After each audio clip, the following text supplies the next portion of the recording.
Depuis le début de cette guerre qu'on a vécue, dans laquelle j'ai combattu, malheureusement, cette journée du souvenir est devenue presque irrespirable. C'est chaque seconde, chaque minute, des souvenirs, des sons, des chants, des mots, des personnes, des chibukim avec des frères d'armes. Enfin, ça se bouscule dans la tête, c'est compliqué et j'en ai même, c'est même difficile pour moi de juxtaposer mes mots. Nous sommes en ligne avec Raphaël Hamzalag. Raphaël, bonjour, Boker Tov. Boker Tov, Daniel.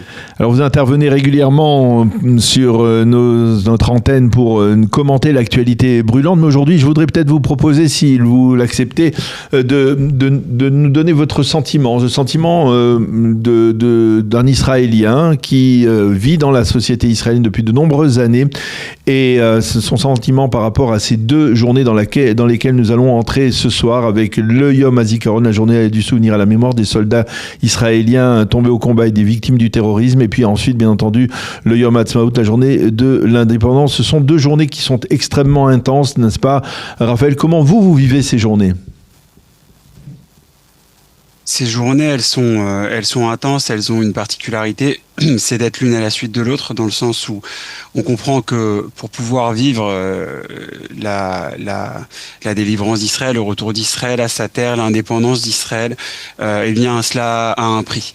Mais on rattache ces deux journées à la journée qu'on a vécue la semaine dernière, à savoir la journée du souvenir pour les Juifs qui ont été exterminés dans l'Holocauste, parce que il y a une grande différence, comme le disait le poète Sour Erlich, entre le peuple juif et ce qu'on perd lorsqu'on n'a pas d'État, et le nombre de personnes qui sont tombées au champ d'honneur. C'est-à-dire qu'il y a une différence entre ces 6 millions de nos frères et sœurs qui sont tombés pendant l'Holocauste et les dizaines de milliers de soldats qui sont tombés depuis la création de l'État.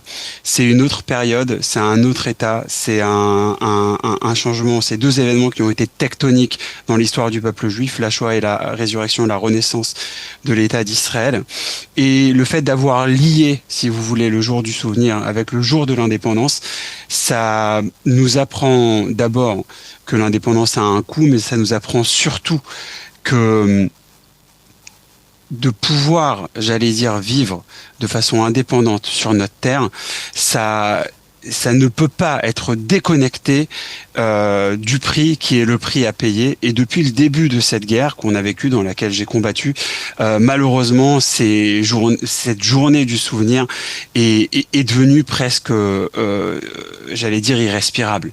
C'est chaque seconde, chaque minute, des souvenirs, des sons, des chants, des mots, des personnes, des chibukim avec des frères d'armes. Enfin, ça se bouscule dans la tête, c'est compliqué et j'en ai même, c'est même difficile pour moi de juxtaposer mes mots.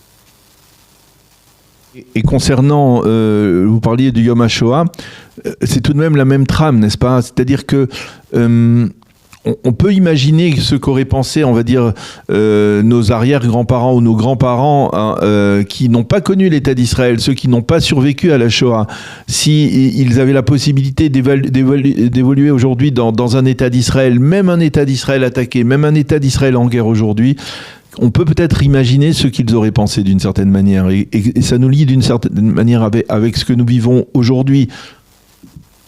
Le lien est direct, pas simplement parce que, comme vous le savez, à la veille de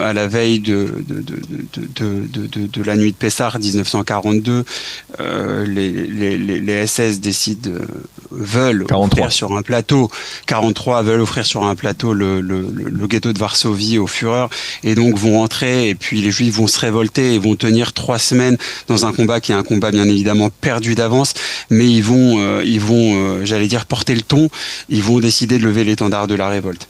Mais à cette époque-là, et bien évidemment pendant cette période-là,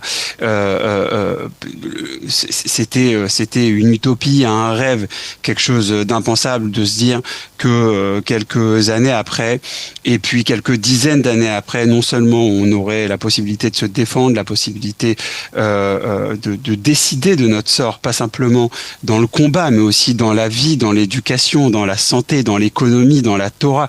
C'est ça ce qui est magnifique. magnifique dans cette création de l'État d'Israël, dans cette seule utopie du XXe siècle qui s'est vue réaliser après donc 2000 ans d'exil et l'extermination de 2/3 du peuple juif.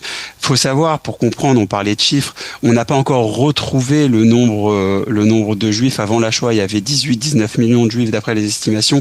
On n'a pas encore retrouvé ce chiffre-là.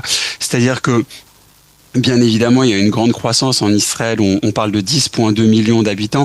C'est fantastique, mais on est systématiquement relié, rattaché à cette histoire, systématiquement appelé à se défendre, et on est systématiquement appelé aussi à faire face à des menaces existentielles. Et alors qu'on vient d'éliminer l'Hitler contemporain, parce qu'il le témoignait lui-même, Ali Khamenei disait à une des journalistes qu'il avait interviewé que ce qu'il se disait tous les matins, c'est comment j'allais faire aujourd'hui pour pouvoir exterminer Israël.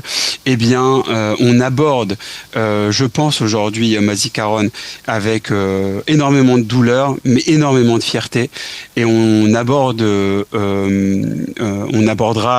je l'espère, Yom HaAtzmaut avec une assurance encore renforcée sur ce qu'Israël représente aujourd'hui, sans aucun doute une force régionale, et sûrement, en tout cas sur certains domaines, une force internationale. Le nom de résilience revient de manière récurrente, on va dire, lorsqu'on arrive à ces journées.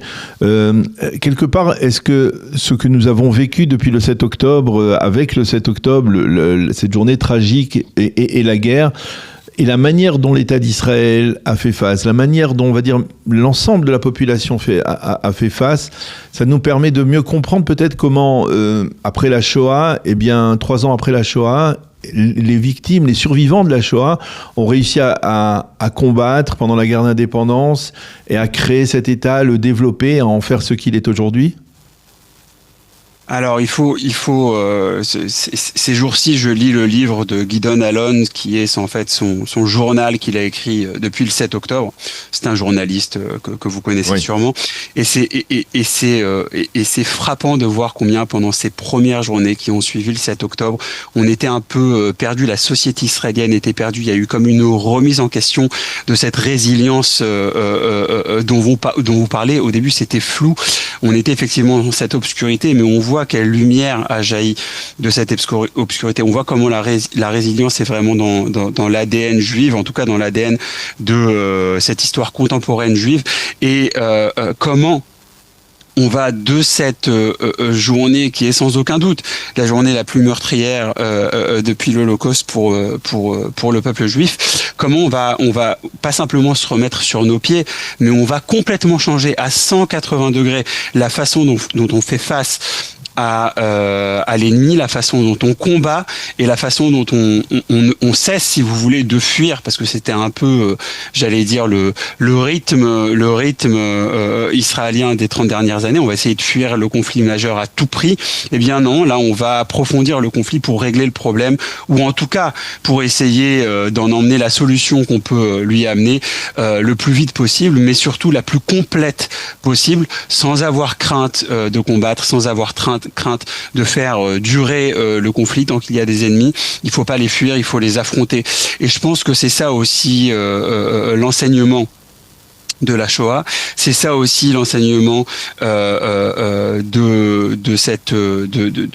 ces ingrédients qui ont fait ce que Tsahal a été lors des premières guerres d'Israël et est redevenu depuis le 7 octobre, c'est-à-dire une armée qui d'abord et avant tout combat pour vaincre.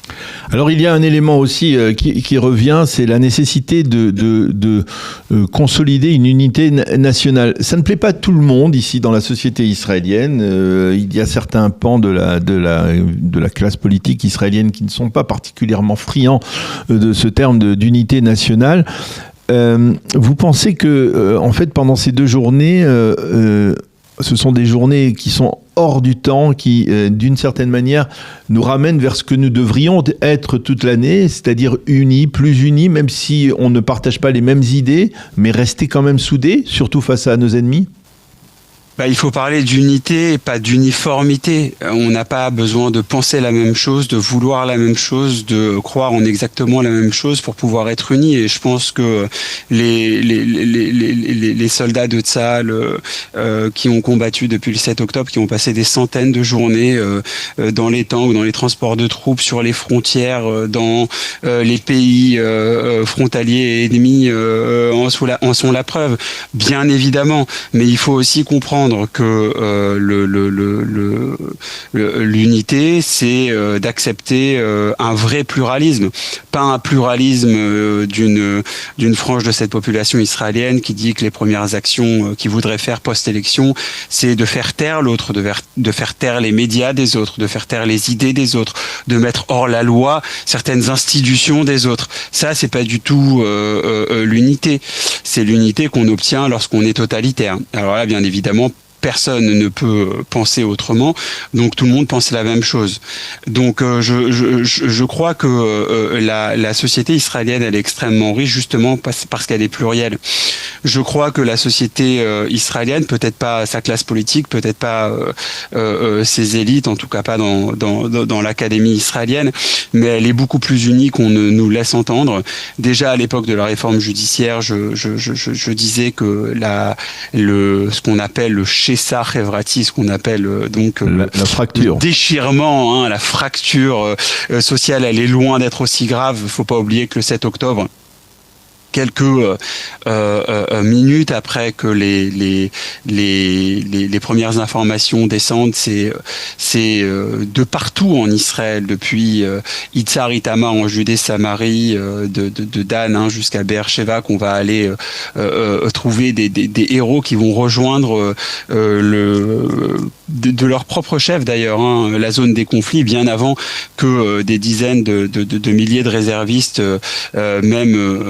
rentrent en Israël juste pour prendre part au combat. Donc non, la société israélienne n'est pas extrêmement fracturée.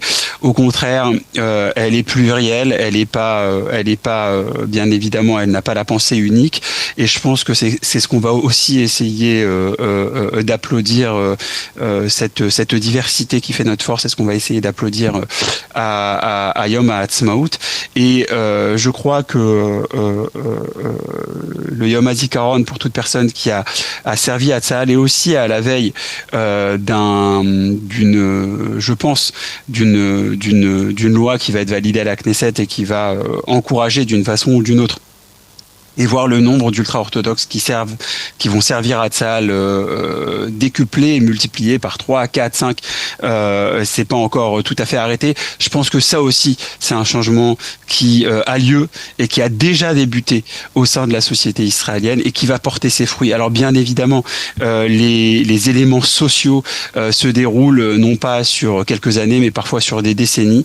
Mais il faut savoir être capable de mettre le point sur les éléments qui ont été des éléments charniers, c'est-à-dire on a effectivement vu un revirement. Ouais. Je pense pour Tsahal, je le disais, le 7 octobre, ça en a été un. Ouais. Tsahal est redevenu une armée qui combat pour vaincre, mais je pense au niveau aussi sociétal, je pense qu'au niveau social, je pense qu'au niveau de la société israélienne est bien plus unie que les médias ne nous le laissent entendre. Une dernière question, Raphaël. On va rentrer ce soir dans le Yom HaZikaron.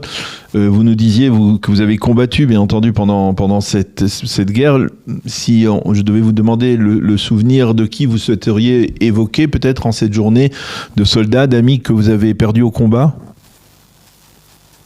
J'ai en tête... J'ai en tête Roy qui est un soldat dont je me suis occupé du corps quelques minutes après qu'il soit parti. C'était à Gaza, pas loin de l'université islamique de Gaza. Il faisait partie de l'unité d'élite Yahalom.